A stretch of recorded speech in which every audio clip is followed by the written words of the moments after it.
તો અરવલ્લીથી હાલ મહત્વના સમાચાર સામે આવ્યા છે, જ્યાં અરવલ્લીમાં મૌલાના સલમાનના 5 દિવસના રિમાન્ડ મંજૂર કરી દેવામાં આવ્યા છે।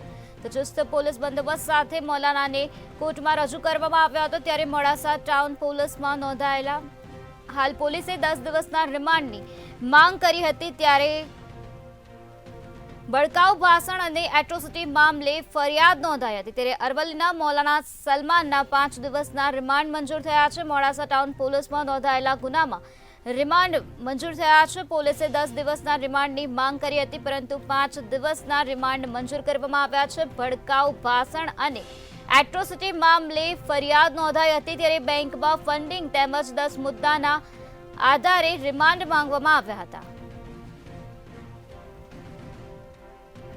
તો આજ મુદ્દે વધુ માહિતી આપવા માટે આપણી સાથે સંવાદદાતા મહેશ પરમાર જોડાઈ ગયા છે। જી મહેશ, અરવલ્લીમાં મૌલાનાના સલમાનને 5 દિવસના રિમાન્ડ મંજૂર થયા છે, શું છે વધુ વિગત?